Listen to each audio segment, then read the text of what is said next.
François Piquemal, bonsoir. Bonsoir. Vous êtes député La France Insoumise de Haute-Garonne. Merci d'être en direct avec nous dans ce 23h. On l'a vu, des débats animés. Certains disent même que ça ressemble à une cour de récréation. Alors, quel est votre avis, vous qui êtes nouveau député? C'est surtout qu'hier, on a assisté à une faute politique. Une faute politique de la part du gouvernement qui est revenu sur un amendement qui avait été voté à 18h30. La revalorisation des retraites. Exactement. La revalorisation des pensions de retraite sur l'inflation pour les salariés, les retraités, du public.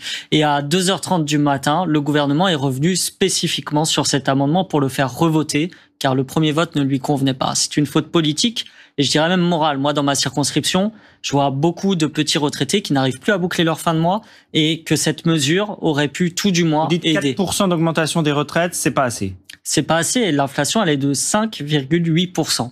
Donc même nous, avant même qu'il y ait la crise inflationniste, on était déjà pour revaloriser les petites retraites. Donc si vous voulez, avec la crise d'aujourd'hui, il y a plus que nécessité à le faire selon nous. On va revenir sur les mesures, mais sur l'ambiance, les débats animés. Le ministre de l'économie, Bruno Le Maire, dit qu'il a assisté à des débats interminables. Est-ce que c'est des débats interminables, une cour de récréation, ou bien le signe d'une vitalité démocratique de notre pays? Je pense que c'est plutôt le signe d'une vitalité démocratique de notre pays qui est aujourd'hui composé en 4 blocs qui sont bien distincts. Et 3 de ces 4 blocs sont aujourd'hui présents à l'Assemblée. Il y a la NUPS, qui est la gauche, il y a la droite, avec Renaissance, Horizon, les Républicains, puis il y a l'extrême droite incarnée par le Rassemblement national. Et donc forcément, c'est des idées qui sont portées par chacun des blocs qui sont bien distincts et qui se confrontent au sein d'une assemblée. Avec du coup des compromis en permanence. Le gouvernement est obligé d'aller chercher ses majorités, on va dire.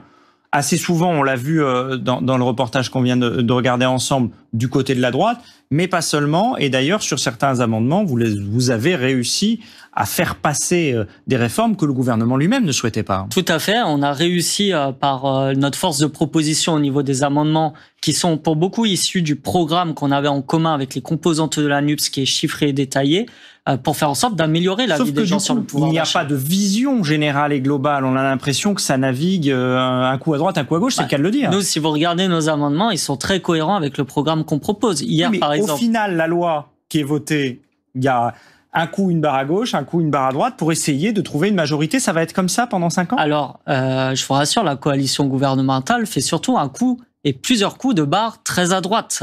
Puisque on peut parler du projet de loi de finances rectificative, mais juste avant, il y avait le projet de loi lié au pouvoir d'achat. Oui. On a choisi la politique de la prime incertaine plutôt que la politique de la revalorisation salariale qui aurait permis de la stabilité à un horizon clair et net pour tous les travailleurs de ce pays. Oui, mais il y a quand même des avancées pour le pouvoir d'achat des Français. Vous n'allez pas le nier ce soir avec cette loi de finances rectificative. On pense à la prolongation du bouclier tarifaire. On pense effectivement à cette augmentation de la ristourne sur les carburants.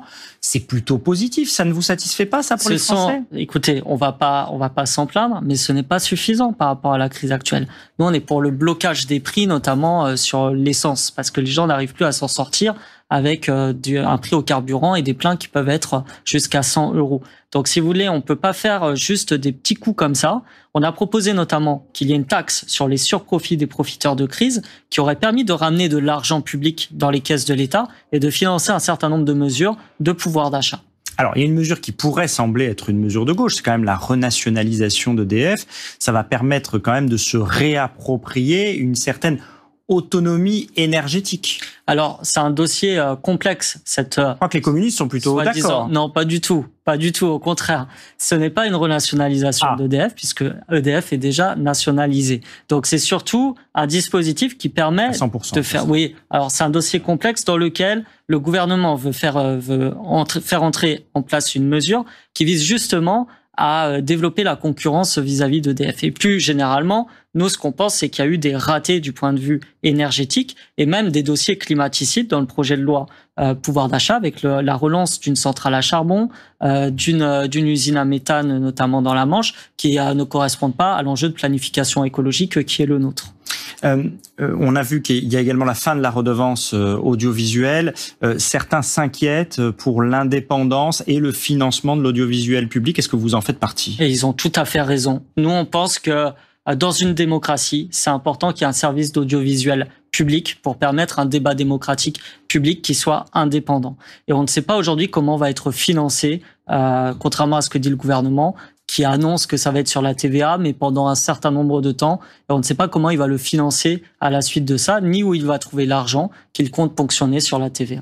Un mot pour dire que finalement, cette législature ne démarre pas si mal, si on peut dire. Ce projet de loi de finances rectificative est voté, un peu à hu et à dia, d'accord, mais ce n'est pas non plus ce qu'on pouvait nous annoncer, le grand chaos démocratique qu'on pouvait nous annoncer. Alors, du point de vue parlementaire, je pense que tout est à relativiser. Par contre, il démarre très mal pour les classes populaires et les classes moyennes de ce pays, qui voient encore une fois une politique qui est davantage orientée pour faire des économies et des profits aux riches plutôt que du pouvoir d'achat pour les plus modestes de ce pays. Merci François Piquemal, député La France Insoumise de Haute-Garonne, d'avoir répondu à ces questions ce soir en direct dans ce 23h.